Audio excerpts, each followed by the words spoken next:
Un padre ausente, golpeador, abusivo, celoso y violento con la madre. El malo. Una madre víctima que aguanta todo por darle un padre a su hijo, que todo lo hace por su bien. La buena. Esa es la versión de los hechos que Joe debe de sostener para no tener que lidiar con la dolorosa realidad. Que su madre lo abandonaba constantemente para irse a acostar con otros hombres, que más que una víctima, ella era gozosamente parte de una relación sadomasoquista con el padre. Una relación donde ambos se agredían y Joe quedaba en medio del caos.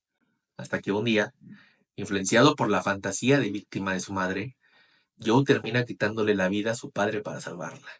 Acto seguido, tenemos el momento que lo marca para siempre, pues lo primero que le dice su madre, textualmente, es: me estabas protegiendo, tenía que hacerse, eres un buen chico y todo estará bien. Tú nunca lastimarías a nadie, y esa es la absoluta verdad. Nunca, mucho menos matar a alguien. Si le suena familiar este discurso, es porque es exactamente lo que Joe se repite a sí mismo casi toda la serie, y lo que busca que le confirmen los demás. No obstante, luego de decir eso su madre lo abandona en un orfanato y tiene a otro hijo, un suplente cuyo nombre hasta suena igual. Pasó de su Joey a su Jake. Volviendo al presente, tenemos al Joe adulto como un narcisista encantador obsesionándose con mujeres pasivo-agresivas, con pinta de princesas en apuros que necesitan a su caballero que las rescate, igualitas a su madre. En la primera temporada se obsesiona con Beck, absolutamente convencido de que ella necesita a alguien que la salve, que él sabe lo que es mejor para ella y que ella es totalmente buena y perfecta. Si ella se interesa en otras personas es porque los otros son los malos que la manipulan, por lo que está justificado quitarle la vida para protegerla. O sea, se intercambian los actores, pero se repite la misma puesta en escena que con su madre.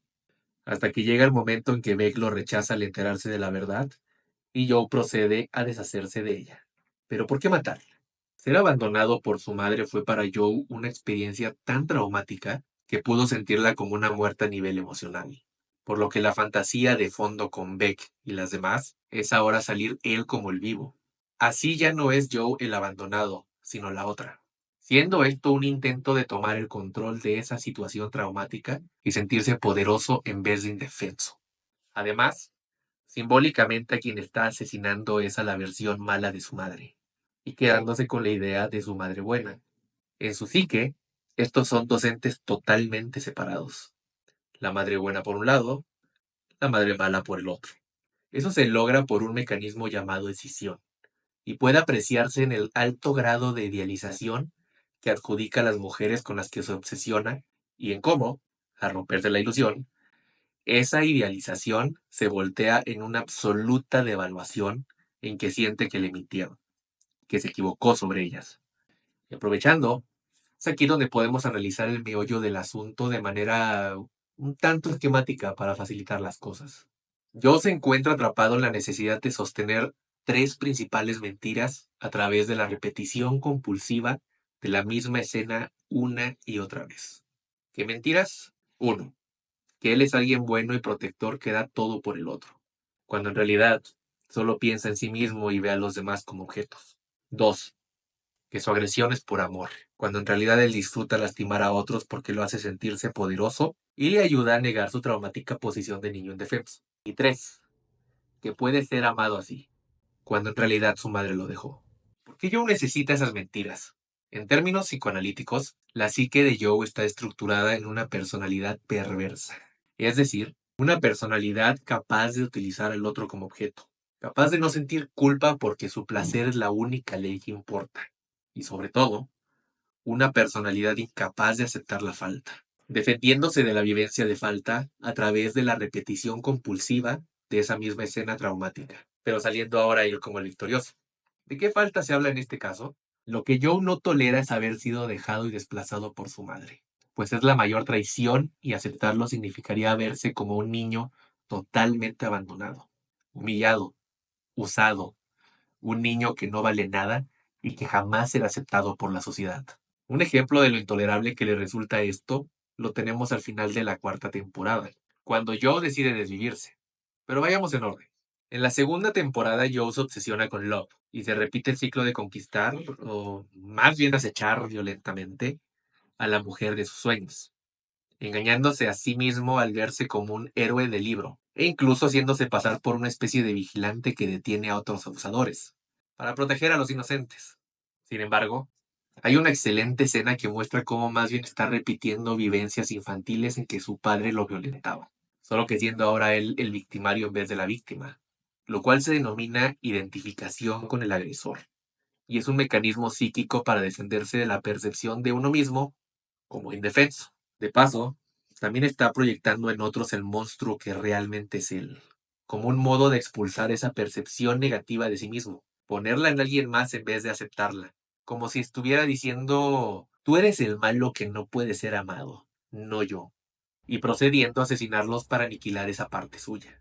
De hecho, una parte del goce que obtiene matando viene de reducir la angustia al borrar lo que no tolera de sí mismo. Pero todo cambia cuando descubre que Love es igual que él. Ella también mata por amor. Y a pesar de ser una mujer que lo entiende y lo acepta, Joe por supuesto que no la aguanta. Porque ahora Love se transforma en un espejo de sí mismo. Le refleja su agresión sin excusas, su realidad sin mentiras. El único motivo por el que la deja vivir es porque está embarazada.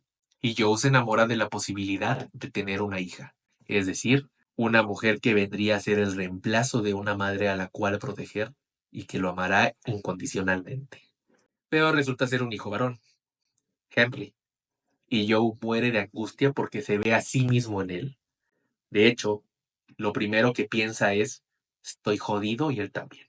Asume que inevitablemente le irá igual de mal en su vida y que al ser hombre, entrarán eventualmente en competencia y uno tendrá que deshacerse de otro, tal como ocurrió con su propio padre.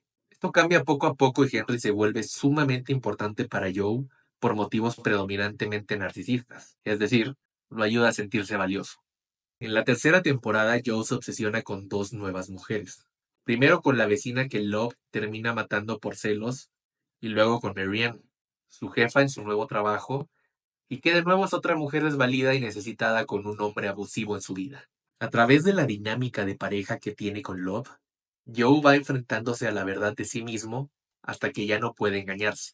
Mientras tiene una de sus últimas discusiones con Love, ambos se dan cuenta de que no son buenos para Henry, por lo que Joe decide deshacerse de Love y dejar a su hijo el cuidado de una buena pareja, uno de sus pocos actos verdaderamente responsables. Todo esto se convierte en el catalizador para el gran quiebre psicótico que vemos en la cuarta temporada. Dejar a su hijo no solo significó para Joe tener que aceptar de manera definitiva que no es alguien bueno, sino también identificarse con su hijo como un niño abandonado, sumiéndose así en un estado de extrema fragilidad psíquica y requiriendo urgentemente que su mujer amada le reitere que no le falta nada.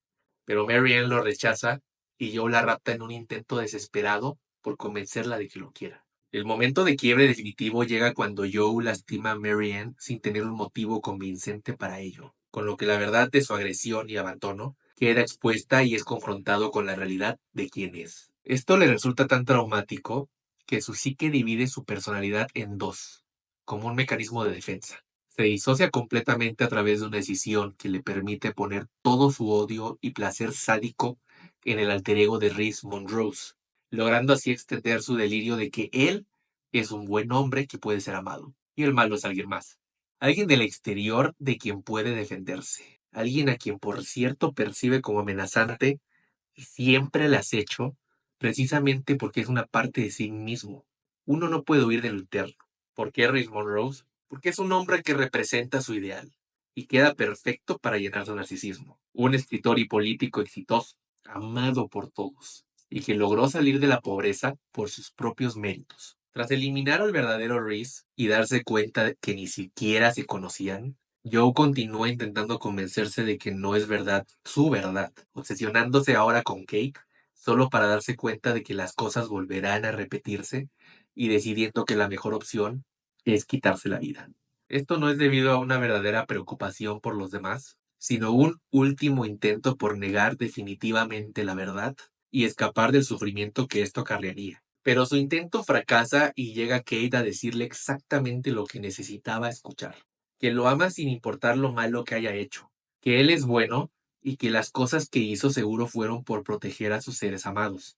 por lo que eso más bien lo hace especial, tal cual como la versión buena e idealizada de su madre. Con lo que ahora empezamos la quinta y última temporada con un Joe que tiene el narcisismo infladísimo, que acepta y considera justificadas sus perversiones, convencido de que todo el daño que hace es por el bien mayor de proteger a su familia y que el placer que le brinda cumplir sus deseos homicidas no lo convierten en alguien malo, sino en alguien especial, por lo que hasta recupera la custodia de su hijo, olvidando que en primer lugar lo dejó por protegerlo. Podría decirse que en ese momento Joe es como un niño que considera tener el permiso de su madre para hacer lo que se le antoje. Por eso se siente casi como un dios y no aprovecha haber encontrado en la escritura el modo perfecto de transformar sus impulsos homicidas en algo socialmente aceptable. ¿Por qué conformarse con escribir libros si tiene permiso de hacer lo que quiera? Pero eso no es más que un delirio y ambos, Joe y Kate, empiezan a darse cuenta de que cada quien entendió lo que quiso en la charla que tuvieron. Kate también tiene un lado bastante perverso al estar muy identificada con su propio padre. Y de hecho, ver a su padre Joe es lo que hace que se enganche con él. Pero a diferencia de Joe, Kate sigue más o menos peleada con su perversión y comienza a proyectar todo lo que no le gusta de ella misma en Joe, fingiendo pasar al lado honesto con límites, cuando en realidad sigue actuando de modo perverso como una cómplice que solo cuida su imagen. Ante semejante negativa por parte de Kate, Joe requiere de nuevo repetir el ciclo de conseguir una nueva mujer. Una mujer que ahora sí cumpla el rol de esa mamá buena y perversa, que le asegure que no hay límites y que haga lo que haga lo amará. Una mujer que lo acepte como es. Así es como llegamos con Bronte, quien actúa perfectamente el rol de la mujer buscada por Joe. Es evidente desde un inicio que ella busca aprovecharse de Joe de algún modo, robando e invadiendo espacios prohibidos en su librería. Pero Joe está tan desesperado por encontrar a su mujer ideal que lo ignora todo. Como pequeño paréntesis, la neta es que es imposible que Joe consiga lo que busca y pueda vivir estable con una mujer, porque eso implicaría confiar, y eso es un lujo que él simplemente es incapaz de permitirse. El riesgo de volver a ser lastimado es demasiado grande para él. Tenemos un gran ejemplo más adelante en cómo se esconde una llave en el brazo por si Bronte vuelve a encerrarlo en su jaula. Por lo tanto, si encontrara una mujer que realmente lo aceptara tal como es, él sería incapaz de confiar en ella. Le proyectaría lo que en el fondo sabe de sí mismo, creería que ella le miente y se repetiría el ciclo. Así de sencillo. Pero volviendo al drama de la temporada, sorprende la entrevista en que Joe se quiebra en llanto al hablar de los maltratos de Mooney. Lo que pasa es que momentáneamente conecta con esa parte suya que tanto intenta sepultar, la del niño incompleto, asustado e indefenso, que fue abandonado por su madre. Escuchamos cómo lo bombardean despiadadamente pensamientos de no ser digno de amor, estar dañado y arruinado para siempre. Eso es de lo que se defiende la psique de Joe, la raíz principal de toda su psicopatología. Más adelante, resulta que Bronte, o más bien Luis, estuvo actuando todo el tiempo con la finalidad de atraparlo como el criminal que realmente es. Por lo que Joe la rapta y decide ponerla a prueba, para en sus palabras, ver si es la indicada o la que lo destruyó, ver si es la mamá buena o la mala. Luis, confundida por su necesidad de sentirse especial al no tener nada más en su vida, se une al autoengaño de Joe y le asegura que él no disfruta de dañar a los demás, sino que lo único que quiere es ser aceptado y amado, cosa que ella asegura poder brindarle y que Joe claramente rechaza al continuar con sus asesinatos. Aquí es interesante cómo la serie aborda la compleja problemática de por qué algunas personas se prestan más que otras para ser manipuladas.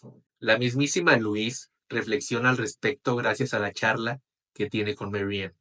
Aunque claro que Luis lo hace desde su óptica de ser la víctima buena. No cualquiera es seducido por la idea de omnipotencia y amor perfecto que vende alguien como Joe. Suelen haber importantes carencias personales que empujan a entrarle al autoengaño con tal de sentirse especiales. Además de lo tentador que es el que alguien actúe sus impulsos violentos por ellas o ellos. Y la inyección de ego que les brinda sentir que son capaces de controlar y de reparar a alguien así de fuerte. Sí, en general es grande la fantasía de poder detrás de ese rol aparentemente pasivo. Y hago énfasis en aparentemente porque gracias a Luis podemos apreciar que en realidad la manipulación y violencia pueden ser de ambos lados. Solo que uno suele ser más sutil al respecto. Al final pareciera que los escritores leyeron algo de psicoanálisis, pues Joe es literalmente castrado cuando sucumbe ante la ley. Pero antes de esto, es rescatable que esa última lucha entre Luis y Joe fuera estando él en ropa interior, literalmente sin disfraz, mostrando su verdadera naturaleza como depredador perverso.